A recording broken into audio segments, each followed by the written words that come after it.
All right, welcome to Clear the Ice. I don't know, there's a little technical difficulties on my end. Sorry about that, guys. Welcome to Clear the Ice. Um, Flyers won a game. Last time we've said it, but Flyers win a game tonight, 4-1 against the New York Rangers in New York. Um, Welcome in, Matty B. Thank you for joining me tonight. I know you guys were expecting Pat Bernard, but you got the other Mayfair monster here with you tonight. Matt, this is the team that we saw a couple weeks ago, right? Am I wrong? No, this is not the team we saw a couple weeks ago. Come on, Al. No. Clear the sleep out your eyes, man. This is not the same team. Let's go. This is a team that's clinched. This is a team that's got bigger aspirations. And this is a team that didn't play Shazirkin. So that's huge right now for the Rangers. So no, this was not the team we saw about a week ago. No.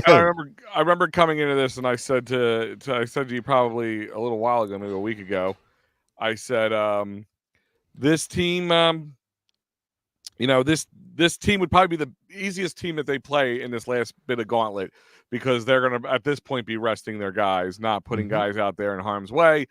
And, it showed. But the Flyers definitely play with a chip on their shoulder tonight. I mean, you can say that, and you're right that, Jonathan Quick is not Shazirkin, all right? Hell, I'd take Jonathan Quick right now for what we got, but he's definitely a huge downgrade in the Rangers starting goalie. But did the Flyers play a little bit more chippier tonight? Did they play with a little bit more of a purpose, a little bit more of an edge? I don't know. I don't know. I don't think the Rangers were like half stepping it, but there was no playoff intensity. Al, I'm out, man. I'm out. The ship has sailed, man. I don't blame you. I don't blame you. I'm not saying you should be excited or, oh, there's a possibility of this, that, and the other. And I know how the playoffs are a little wonky right now. Like the playoff standings in hockey are not as clear cut all the time as it can be. But, it was at least something nice to see. I guess I'm in the reverse mush. When you're looking for the team to lose, here's me coming in to do the show, and they win it. I don't know what's going on. Yeah, because we got all our attention over the last couple of days. I think people kind of got over the whole playoff thing, and then we were all starting to look at the draft lottery because right now the Flyers, if the season were to end yesterday, they could probably be picking around 12, which is not a bad spot to be picking in. You could find day one NHLers at 12. And now here we go. We're gonna get some false hope going again because now we've technically moved into a tie back into the wild card. But no, I'm not drinking the Kool-Aid anymore, Al. I'm out. Listen, it's not about drinking Kool-Aid. It's just yes, it is about drinking the Kool-Aid. I'm not sitting here like worried about playoffs or not. I'm just saying tonight they won 4-1. Yes, against the Rangers, a team who wasn't playing their best player at the time, but they still won. They still won. It's a 4-1. We're looking at this game in a nutshell. They broke this 8-game losing streak, 7-game losing streak against the Rangers. That take that for what it's worth. This team did win tonight, nonetheless, and we're going to get and break all that down as we go along here. But real quick, I remind you guys that this is brought to you by Sherry'sTickets.com. That's right, Sherry'sTickets.com. Sports, concerts, theater, you name it, they got it. Sherry'sTickets.com. I don't care if you're in Philly or outside in the continental United States. You can log on to Sherry'sTickets.com, find tickets, great prices. No hidden fees when you check out, and you'll save 10% on that great promo code EOP10. That's right, EOP10. You'll save 10% off at Sherry'sTickets.com. Sports, concerts, theater, you name it. Save 10% off at Sherry'sTickets.com. All right. I like I said, no moral victories. I'm not looking for one. I'm just saying, tonight was a win. It was nice to actually sit and watch a hockey game. It was a win, and not get walloped. Yes. And listen, again, take it for what it's worth. The Rangers, yes, didn't play their best player, but the Rangers are probably still better than the Canadians, Sabres, even without playing their best player. And still won. So is this the pathway to the playoffs now? As beating up on the teams that have given up? You got the Rangers who have kind of thrown the towel in for the rest of the regular season, at least. Devils are too far out of this thing now. I think mathematically they're out of it, so they're kind of giving up. And then, of course, it'll probably come down to the Capitals. Is that what we're banking on, Al? Is the give-up series for the end of the season for us to get into the playoffs? I mean, that's not necessarily how I want to get into the playoffs. But no, it's not how I want to get into the playoffs. But honestly, I think they're more dangerous than the Rangers are. Oh Honestly, yeah. I think the Devils want to play spoiler. You got guys. First part, another rivalry. That's a big part of it there. You got guys probably playing for their careers, some of them, and playing for a job next year or putting on a show for another team. The Caps are in this almost same exact spot we're in. So yeah, so you got way more dangerous teams in my eyes over the next 3 games. This Rangers, Devils, and Caps game. I think the Rangers were probably the least dangerous of them all. Yeah, and as I said, we've moved back into a tie for the wild card, the final position with the Washington Capitals. Pittsburgh is now behind us, and the Red Wings are each 84 points, so 1 point Did that behind. go final yet? By the way, What's that? The Cap game? The Caps and the Pittsburgh game. So the Caps game went final. The Capitals lost 4-2 to the Sabres. And Okay. Pittsburgh is also final, and they won 6-5 in overtime. How about the Islanders? Islanders 2-2 currently in the third. About 6 minutes to go. They both scored because last time I looked, it was 1-1. Okay. Yeah. Well, we'll keep an eye on that. We got a lot to cover with you guys tonight. So, Flyers well known this season for when they score first, that tends to bode well for them, and that's what they did today, Matty B. They did. Cam York came out, and about less than 5 minutes into the game, put the brakes on, like just air braked it right in the middle of the ice, sent a cross ice pass to Cam York, who put it right on goal, connecting with the assist. What do you got for me on this goal? So this was actually a really pretty goal to see. I mean, we've had a player in Travis Konechny that has disappeared over the final 2 or 3 weeks of the season, and he was kind of the facilitator on this goal. Nice outlet, nice exit of the zone, kind of moves up the boards. Rangers playing some sus defense there, but then he finds Cam York, and Cam York just kind of steps right on into it. And nice little wrist shot up there, top shelf. A play that has victimized the Flyers so often lately, and it was a good goal to see from 2 players that have been so vital to what we've been able to do this season and have somewhat disappeared over the last 3 weeks. Yeah, absolutely. And in the same period, the one and only goal for the New York Rangers in this whole game, Panarin, I'm just going to go with that, Artemi Panarin, power play goal, which usually first half of the season, power play kill was good for the Flyers, but lately not so much. And again, kind of bites them in the butt again. Rangers just moving the puck around the zone, just completely controlling it at all times. Fox passes the puck from down low right to the circle, right through traffic. Tell me if you heard this story before, Matt. Yeah, I think we've heard it before. Right past Sam Ersson for what looked like to be, oh God, here we go moment with just a little less than 2 minutes left in the first. Yeah, as you mentioned, it was actually a 5-on-3. So I mean, the Flyers were really, really shorthanded at this point. There was really nothing much they could do. Somebody was going to be left uncovered down low, and they chose the wrong person. As you mentioned, though, it was a wash and repeat. The slot in traffic, glove side, Sam Ersson, and a goal. So the Flyers might want to think about fixing that in the future. Yeah, well, I mean, I heard on the broadcast they talked about he was working with his coach, his goalie coach, and working on getting the pucks that are bouncing off in front of him, falling in them, not allowing that second chances. And again, in a nutshell, in this moment, in this game, outside of that moment, it happened like that for the most part. From I have to say, and we'll talk about that a little later in the game, but Sam Ersson did play one of his better games that he's had in a long time. He did. That'll bring us to the second period. It was all Flyers from here on out, but especially in the second period. Again, early in the second period, less than about 3.5 minutes in the second period, Bobby Brink, my favorite young player right now, Bobby Brink, he corrals a pass, kind of patiently puts it right in front, passed it right in front of Quick, past the goaltender, again, off the shoulder a little bit, right between the pipe and the shoulder there, and got the juices continue to flow because after that tying shot in the beginning of the first, we all kind of had that sinking feeling. Okay, here comes the pile on moment. Yeah, and it was actually real nice to see that. And honestly, I don't know how they didn't give it. I know they had originally given it to Paling on a tip in, but then they gave it right back to Brink. So I don't know. That's an interesting little, but whatever. We mentioned this. The the wash and repeat of traffic in front, a high slot shot, and then hope and pray for the best. That's what the team's been doing to the Flyers for the past month. Why not start doing it to them? I mean, it seems to be working for the other teams. Why don't the Flyers try to a book or a page out of the same book? And it worked on this play. Very nice, nice out. Not nice exit. Nice into the neutral zone. Nice entry. It was a nice goal. Go to the net and you put puck to the net, and things are bound to happen that are good for you. And as I mentioned, I thought Poehling. I know he got credit for the goal originally, but then they gave it back to Brink. So it was a good goal. It was a good answer, as you said.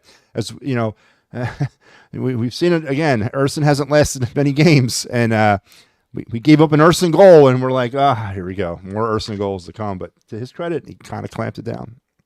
Yeah, absolutely. And the piling on did occur after that, Matty B. But it was on the Flyers side of things, so it was good to see. Travis Konechny, another name that you said just a little bit earlier, we kind of went dormant for a little while. He got himself on the board. Konechny strips the puck, turns it, and sends right down the ice, passing it to Poehling, who's just strategically put the puck right back in the middle of the ice and let Konechny clean it up from there. When everybody was going left, he went right. Yeah, it was Konechny goal all the way. I mean, he started it, he facilitated it, and then he finishes it. Yeah, good to see that. I don't know what the heck Jonathan Quick was doing. No, he fell. He's doing the fire hydrant. I don't know what the hell he was doing there, but whatever he did, he looked like he bit on something because he just dove left and the puck came right. And he put his leg up, like, oh God, but hey, it happens. Again, I don't know if Sherzerkin bites that, but hey, he wasn't in net. But yeah, no, it was a pretty goal. Again, Konechny all the credit in the world. He is the man who started this goal, and it's very fitting that he's the one who finishes it. So, I mean, listen, Jonathan Quick's 38 years old, but he's still a very good goalie. I mean, yeah, he bit, and that's kind of what you need to happen. Yeah, absolutely. In here, what's going on, Mitchie Poo? For those who are just chiming in, Flyers did win 4-1 tonight, finally breaking that 8-game losing streak they had. And remind you, before we jump into the third period and the end of the game here, that it is brought to you by CherryInjuryLaw.com. That's right. David R. Cherry is the man with the plan. If you get hurt at work, motor vehicle accidents, personal injury, criminal law, David R. Cherry is the man. So call him at 610-565-0300. Go to CherryInjuryLaw.com. Again, 610-565-0300. Or go to CherryInjuryLaw.com for your workers' comp, motor vehicle, personal injury, and criminal law needs. All right. So at that point, it's 3-1. Flyers are doing good. Third period. Noah Cates kind of coming, even in the darkest times that we've seen in this season for the Flyers. He was on an 5-game point streak, I should say, not 8-game losing streak. And he added to it. And he made it 5 tonight. He had a nice little goal that just kind of put the dagger in the hearts of the New York Rangers in this case. Coots, he gets an assist on this one, but give him a lot of credit. He did muscle that puck away from the Rangers, bounce it off the wall there, and Cates beat a 2-on-1 advantage right there and put the puck on the far side of the net. So it wasn't just a garbage time goal in any which way. It was the prettiest goal I've seen from the Flyers in a long time, to be honest with you. Yeah, it was nice. As you mentioned, a lot of good work along the wall, and Cates kind of brings it out. But here's the thing, Al, and here's what's concerning to me about that play. And yes, they finished a good goal and a pretty goal. It's the Flyers in their 2-on-1 all season have been very confusing the way they execute 2-on-1 breaks. They hold the puck too long. They don't make the right pass. They make the wrong decision consistently. I think Jonathan Quick was outthinking himself because I don't think he really knew what the Flyers were going to do there because all year they haven't been really connecting on that outlet, that last pass right in front of the goalie. They don't usually take it. But maybe Cates used that to his advantage because he put a nice little, far side shot above the shoulder there and, kind of iced the game. But no, it's good to see Cates. He's one of those players that are going to probably be here for a while, and it's good to see him get back to continue to score. Listen, you're absolutely correct in the sense that the 2-on-1, just the Flyers in general in certain ways were just called herky-jerky or clunky. Mm-hmm. Especially on the 2-1. It was, like I said, nice to see a very smooth transition. See the guys kind of fight, not get beat up, because that's kind of been their MO lately, is to kind of either get beaten up or given up.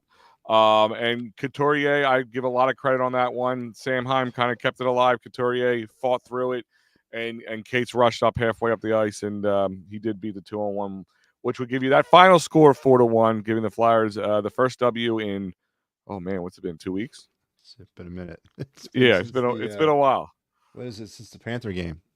Yeah, it's been quite some time. So again,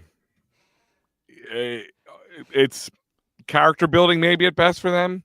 But I mean, before we move on, I'm going to ask you this question, Matty B. Looking for, we given Briere and Torts and all this a lot of credit at times for really keep bringing this team up another level, not to the highest level, but another level. But with the struggles of the power play has been, and even before really Torts, even prior to him, it's still being a problem. Uh, why aren't they able to work on that? Is it the personnel?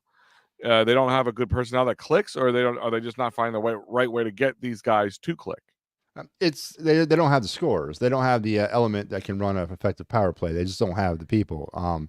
They got some really good role players, but they don't have puck score. They don't have goal scorers, and that's as simple as that. I mean, we can if you notice the shots they generate throughout the games, they're averaging like 34 shots a game. They average a lot of shots on the power play. Some power plays have been very sloppy in terms of their setup, but a lot of them haven't been. They just can't finish. Their power play is suffering the same fate as their 5-on-5 is. They don't have scores, and that's just the bottom line here. They don't have guys that are consistently going to put the puck in the net, and it's going to waste, and that's why all the shots and no goals. So, to me, I think it's all about scores. It's not about technique or skill or not skill, but technique or scheme. That's there. They just don't have the people, and that's as simple as that. And that's what they got to work on. They got to work on. We need goal scorers, and we need the superstar tandem. We don't need just one. I need me two, and all hands are on deck. For trades this summer. And ain't no one safe to me. Ain't not one player on this team safe. If it means me getting either some high draft capital or some high young talent. But simply put, it's just skill to me. Yeah, and no, I agree with you. Nobody should be safe.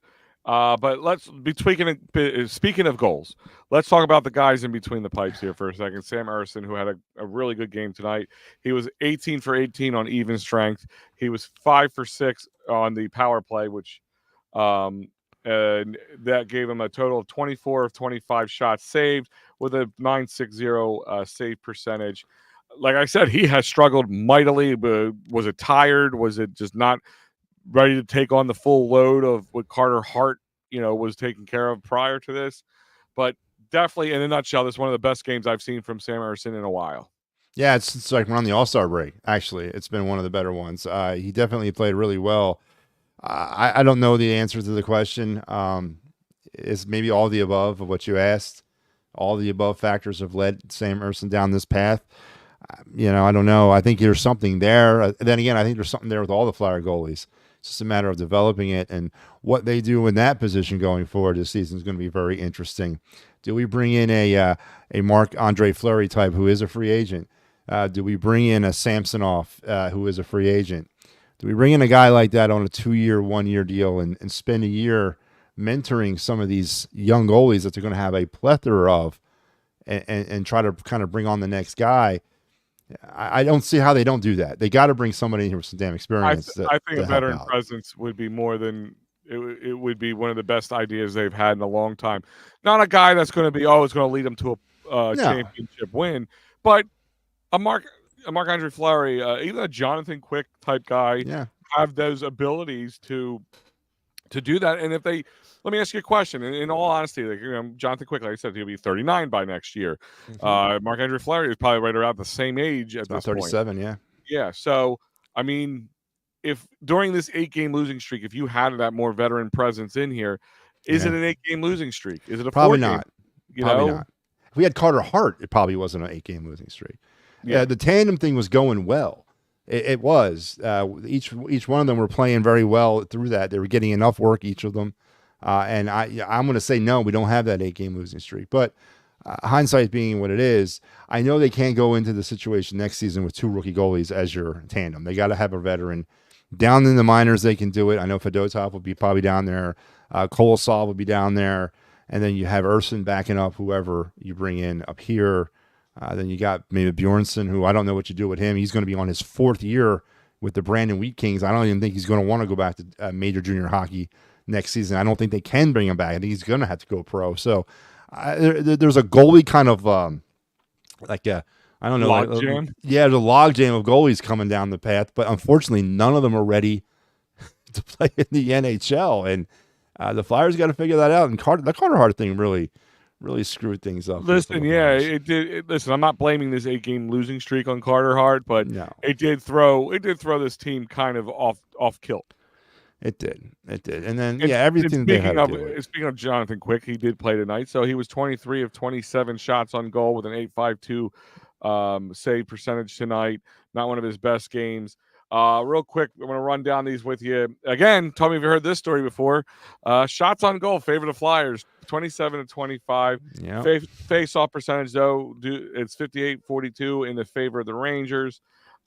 Rangers did have one of their 4 power plays go through. We were 0 for 4 shock. Tell me if you heard that one before. Yeah. Penalty minutes was even at 12.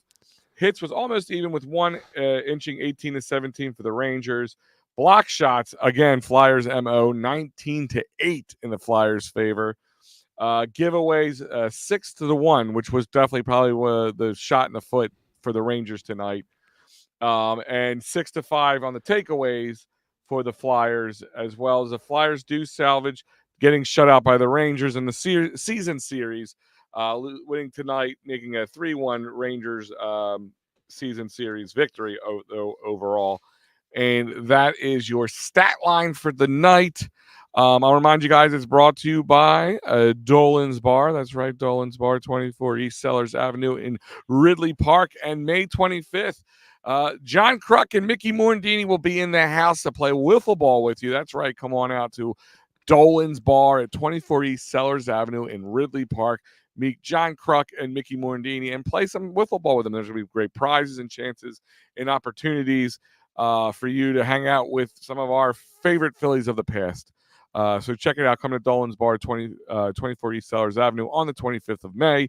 Or just go down right now and tell PJ that Clear the Ice and the EOP sent you.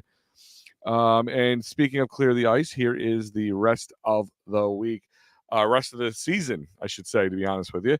Saturday, Matty B, you're at it again with Patty B. So the Matty B, Patty B connection. And then you guys flip-flop it a little bit, I guess. Taking it home. We're taking it to the end. Yeah. Taking it to the end on Tuesday night versus the Caps. And for you Phillies fans, tomorrow night, Mike's at it again. Sal will be joining him. I'll have Saturday and Matty B on Sunday. So plenty of us to be seen over the weekend if you guys aren't looking. And speaking of Edge of Philly Sports, here is your whole lineup for the week. I even forgot, this is the old one. I forgot to put in the Chalk Talk one. If you missed anything, you'll see Monday through Wednesday. You might have missed plenty. Even tonight, Fly Like an Eagle podcast was on earlier tonight. Attacking Third with Pat Bernard talking Union soccer.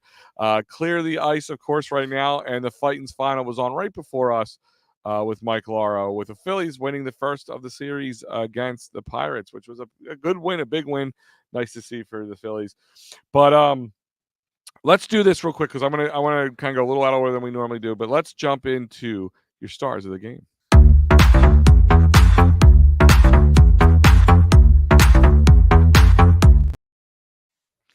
All right, Matty B. Do you have your stars of the game? I do, and I am going to go ahead and rattle them off in order, 3 to 1. All right, number 3. Yeah, I'm going to give Urson the game, my number 3 star, because he finished. He started the game. He finished the game. He kind of went up through those peaks and valleys that goaltenders have a tendency to do throughout the game, but he didn't come apart. And you got to take small victories here when you're dealing with a goalie that's been through so much adversity as he has been this season. So Urson gets my number 3 star. Ryan Poehling, 2 assists for 2 points. I'm going to go ahead with him as my number 2. How would I mean, listen, those 2 moves, Poehling and Walker, and then I guess you could bringing back Sealer, really under the radar moves that the Flyers made last offseason, last summer. I mean, I could not be more happy than what Ryan Paling provides to his team and what he will provide to this team moving forward, at least into the next 2 seasons. He is a spark plug player, a hair on fire type player. Love what he brings to the game. Tonight he's my number 2. And as I mentioned in my little goal scoring breakdown, Travis Konechny returning from the land of the abyss with 1 goal and an assist, and definitely making his presence felt tonight. So he is my number 1 star, Travis Konechny. Yeah, we're on the same boat as whole one. I mean, even in the order, Sam Ersson, absolutely, start to finish. There was a couple goals and a couple opportunities for the Rangers that he really stopped from going through. It was all Sam Ersson at that point. So I'm giving a lot of credit in tonight's game. That was all him. So number 3, I maybe it's not the same exact order. I have Travis Konechny. He's getting on the board. With an assist and a goal. It got helped to get it started with the Cam York goal in the beginning, and then the last goal just to put the old nail in. I'm sorry, not the last goal. It's this third goal, kind of putting the Flyers up in this one. And Paling, I give him my number 1 because a lot of those goals were on his back. He was a big instrumental piece of it. Between the Bobby Brink one, you could give that to Paling if you want to look at the percentage of how much it was done by each one. And Travis Konechny and him were like fine wine or a good song. Yeah. They were just moving. They were pairing together, my friend. So yeah, I'm actually giving the number 1 star tonight to Ryan Paling. So Definitely could make a case for that. Absolutely.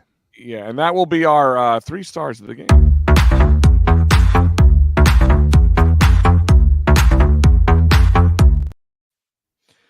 So let's go through some of these scores because they do have a lot of meaning here tonight. There is 10 games on the slate of NHL action tonight. As we talked about earlier, the Sabres did beat the Capitals 4-2, which does help the Flyers' playoff chances if you're hoping to get at least some Flyers playoff love. The Panthers beat the Blue Jackets 4-0. Of course, the Flyers beat the Rangers 4-1, as we've been talking about this whole time. It's final in OT. The Penguins did win 6-5. Yep. 6-5 in OT. And the Senators beat the Lightning 3-2. The Devils beat the Maple Leafs 6-5. The Canadiens lost to the Islanders in OT. So what does that mean for us in the playoff standings? We're going to get to that in a moment, Matty B. So the Islanders won 3-2 against the Canadiens. Still going on right now is Winnipeg at Dallas against the Stars. Winnipeg is in a power play and up 2-0 on them right now. Early start in the game, only about 2 minutes in the game. Sharks cracking, they're knotted up at 0. And at 10:30, you're going to get the Flames versus the Kings for some West Coast hockey action. So, Matty B, let's get to the standings. What does that all mean? So what it means right now with the updated standings and the updated scoring, this is what your playoff picture looks like. In the East, it's the Rangers who have long since clinched, the Hurricanes that have long since clinched. Now the Islanders kind of feeling themselves in that 3rd position in the Metropolitan Division.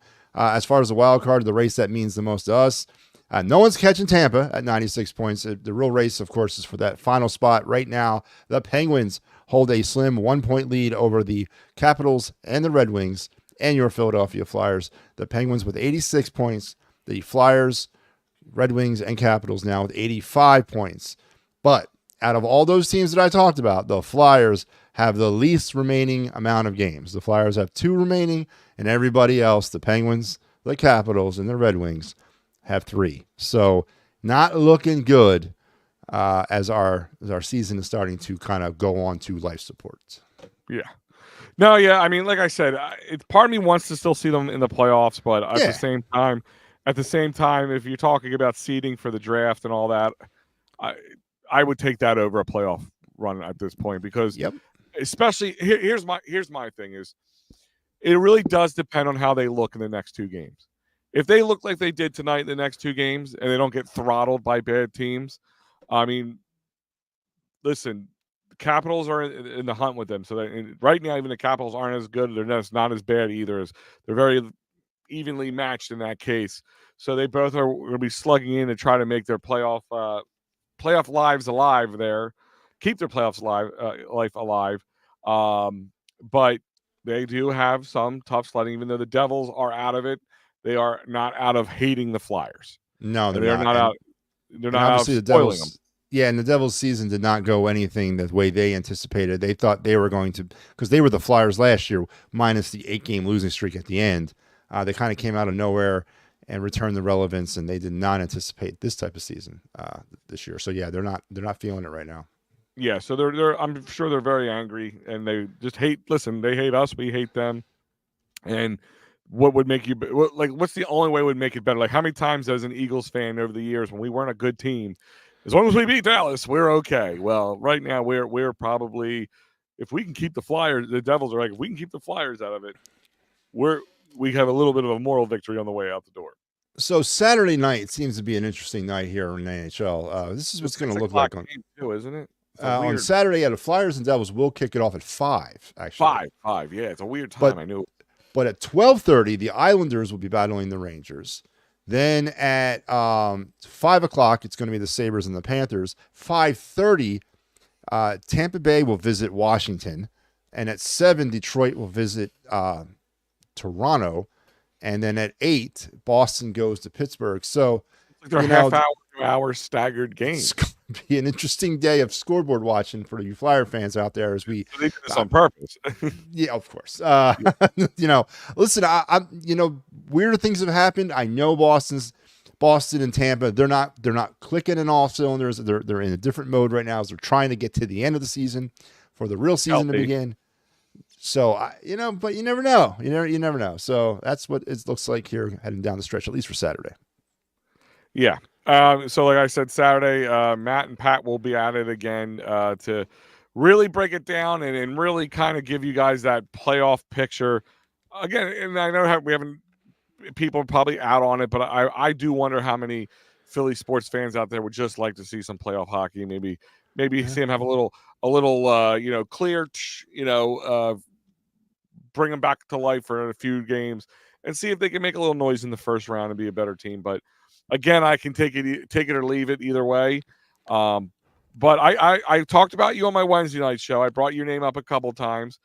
Maybe when I was spitting on the ground, but a couple times when I said you made a good point to me the other night. It kind of stuck with me when you said if you came back in time and said, "Hey, would you take this?" And yeah, progress. That's what I said. I wanted to see. I want to see progress. I want to see this team grow. And outside of this losing streak, this has been a really productive season for the team. It really has. And I know that once all this pain goes away here within the next few days, when the season does end, and we have an opportunity to kind of sit back and look at everything that was accomplished, and also look at the fact that even with all the wins that we did accomplish, aside from a complete tank, which they were never going to do in the first place, they may be drafting right around the same spot they were going to draft anyway. Even regardless of how the season kind of played out. So I think that's positive stuff that we got to look at. Now, there are some questions going forward. The John Tortorella thing, to me, is starting to gain a little momentum. What is going on? Have they stopped listening to him? I've never seen a team fall off the rails quite this bad. Has goaltending been a huge problem there? Yeah, but I don't know, man. I've seen a team kind of stop. I don't know if they're tired, if they're quitting. I don't know if it's Tortorella's message is getting kind of lame right now. The Sean Couturier thing is really a bizarre situation that they're probably going to have to figure out. So there's a little drama there that needs to work itself out here probably within the first month or so before the draft. So there is some drama. There's some negative things to be kind of looking at, but on the whole, it's been a very successful season. Yeah, and listen, I'm just kind of looking at it, getting an idea here. So he's got 2 years left on his contract here. Yes. So he's got next year and the year after. Yes. Listen, I don't think he's going anywhere, but I venture to guess that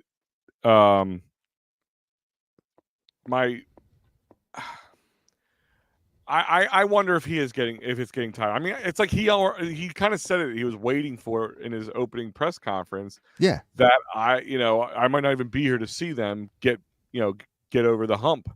Like he knows that maybe what really surprised me when they hired him was that they just lost a John Tortorella style coach in Alain Vigneault. Yeah, a guy who other players under the bus type guy who he has no problems telling them off, no problems calling them out, no problems ripping them a new one from the bench. Yeah, well, the one difference between Alain Vigneault and John Tortorella is Alain Vigneault's ego takes up a seat on the plane next to Alain Vigneault. That was the issue with him, is that I think John Tortorella is very old school, but I think he's very approachable. And I think he's very, but he wants to see it a certain way. He wants you to come up and basically strip it away from him. He's not going to give it to you. And maybe some of these athletes don't understand how that works. Kevin Hayes said as much last year when he left. He said, he basically wanted me to come into his office, flip a desk around, and say, "No, you're putting me back in the lineup," and I'm not going to do that because you're the head coach. Some players weren't raised like that. They don't understand that that's what he wanted, and then they're not comfortable with that. They know their role, and they're going to stay with their role. Tortorella doesn't want you to do that. He wants you to come out and look outside your role. And I don't know. The Couturier thing is weird about the whole captaincy. That's the thing that I think is the backbreaker for him. And also, just because they may fire him from head coaching, I don't think he's done with the organization. I think they move him upstairs. I really do. I don't think John Tortorella is out of the organization if they decide to move on from him as head coach, because I think he still has a huge role in what they're doing here. It may not be from behind the bench, but as an assistant to Danny Briere, I can definitely see, and he's getting older himself, I can definitely see him doing something like that. Sure, absolutely. And remember, guys, that this is brought to you by PhillySportsTrips.com. Many trips coming up, but for you Phillies fans, they're heading out to Chicago in July, Baltimore in June. They're going across the pond in June as well to go see the Phillies take on the Mets. This and so many other options, many other games. The Brazil game, who we know now, the Eagles will be playing the Packers. So didn't you say the Packers? Wasn't that your guess? That was that's my scientific method I use to figure that out. Yes, kind of narrowing it down to what I thought would most likely not be there. But yes, the Packers were my team. An NFC team that could have playoff implications, and it's a home game that we're not going to have. That's a horrible decision. I much would have preferred the Cleveland Browns for that low level of mortality there. I don't like that. I thought for that reason, that's the only reason I could see them going AFC, because of playoff implications and things like that.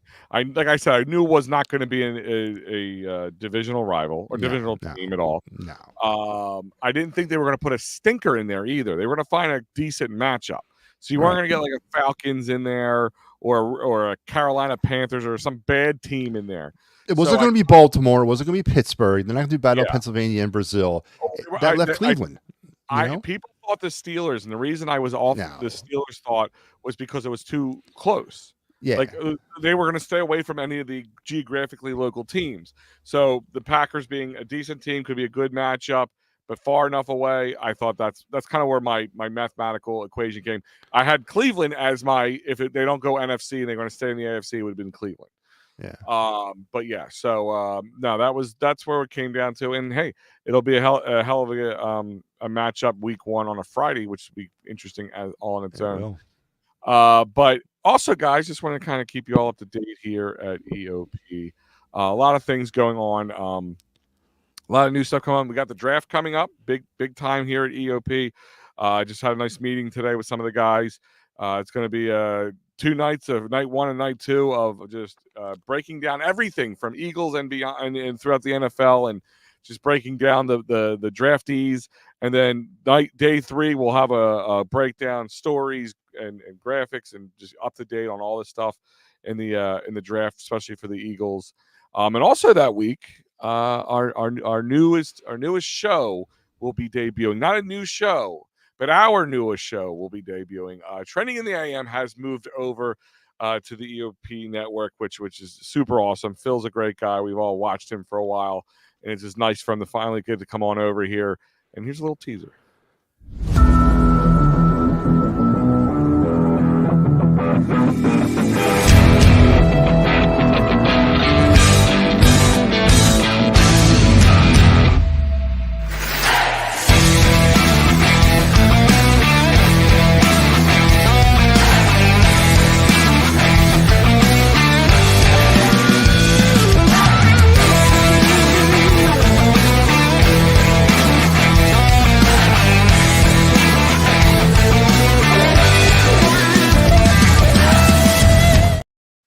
So, guys, rip the dial off. You got a new morning show right here, Absolutely. right from your smartphone, YouTube, Twitter, Facebook, EOPsports.com, bringing up everything and what's trending in Philly sports.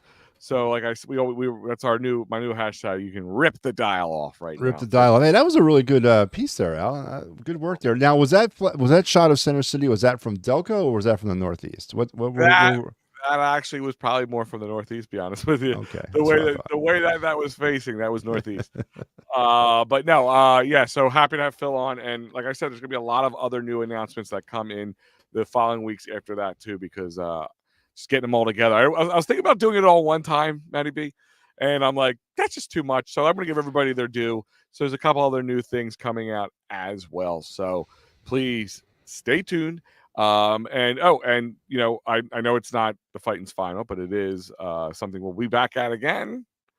May 11th, it will be the return to the Street Light Kitchen and Bar, 5400 Fern Boulevard, Drexel Hill, PA 19026 in the Holiday Inn and Suites at the Drexel Brook Event Center. This is a Saturday game for those who are paying attention. It is the Saturday before Mother's Day. So I know I'm bringing my wife and some of her friends so they can actually enjoy the brunch that's going to be going on before, and then they're going to hang out and have some drinks and watch their favorite men do what they do best and talk Philly sports, especially Philadelphia Phillies. I know I'll be there, and we'll have the schedule for you guys coming down later. I had a blast there this past week. That was fun. Huh? We had a blast on Sunday. It was pretty No, fun. what a great place, though. I mean, like really, I not to belabor the conversation a little bit, but it really is a beautiful place. It's in the Holiday Inn, so you walk through the main entrance to the Holiday Inn, and it's a beautiful hotel, by the way. It's a great event center. I've been to weddings there already. Before it was a Holiday Inn, I was just the Drexel Brook. That's what it was called. And I've been to a couple weddings there, graduation. I even went to, back in the day, I had my prom, not my prom, but I went to as a prom date with people. That was the event center, and now they had the Holiday Inn a few years back. Beautiful place, and it's gigantic. It's got a big indoor bar, a nice patio bar with a big TV outside. Which hopefully, if weather is being beneficial in our world, we will be out on that patio in the nice warm May weather, watching the game on the big screen into the twilight hours. So we could have pushed it out there on Sunday. We probably could. We weren't sure because in the morning it was kind of cold and we didn't think anybody was going to go out warmed there. Up nice on Sunday. Yeah, but this one it's going to be starting later. Remember that, because we the pregame show was like 11:30, 12 o'clock or whatever it was. So this time you're going to be a whole 2.5 hours later now. Yep. So yeah, we'll have plenty of time for it to warm up, get out there, and bring the people out. So bring the significant other, bring the mom, bring the little lady, and help her celebrate Mother's Day. Your sister, your aunt, whatever it is. And the brunch is amazing. By the way, we ate there. We had the food. It was really good. I'm going to have a graphic for the menu I'm going to be putting out in the coming days, so you guys can kind of check out the brunch menu, as well as they have a special menu for when EOP's there. Just an EOP menu, $12 munchie menu for all the great stuff that you can, from chicken cheesesteak, chicken quesadillas, the cheesesteak egg rolls, and everything else in between. We don't have we don't have loaded Matty B cheese fries. Yeah, you get loaded dealing with that. That's about it. No, they have loaded nachos though, so you have that. So we call them the loaded Matty B nachos. I'll ask you if we can rename the menu for them. Full of it nachos. Matty B's full of it nachos. Yes. But other than that, Matty B, I want to thank you for joining me tonight. I know it was a last minute decision, so I thank you for joining me. It always makes it better when we do these tandem shows. Guys, I mean, we'll find out. We might have 2 more games. I may or may not be back on this. That's right. List. Oh, whoa, hang on. Let's stop, because the other night I had Mike, who's not coming back unless we get to the playoffs. Now I'm dealing with you, who's not coming back unless we get to the playoffs. So that means me and the Gobbler are going to take this thing literally to the end. So listen, Al, honestly, scheduling on that. Well, that's me. But that's me. Well, that wasn't supposed to be me tonight. That was the Gobbler tonight. But listen, Al, I told Mike this the other night, so I'm going to tell you, great job. It was a great sophomore season of Clear the Ice. We took a product that was really iffy in the city of Philadelphia, and we went along the ride with them as well. And it was as I said, it was a good season for everything, and laying the framework for a great third season of Clear the Ice. So thank you for all your work. And we're going to cover the NHL draft this summer. We got some more work to do, but thank you for your work this year. Yeah, no, thank you for all keeping it all organized and calendared up and graphic. I mean, you just took the graphics and ran with it. I love it. That's awesome.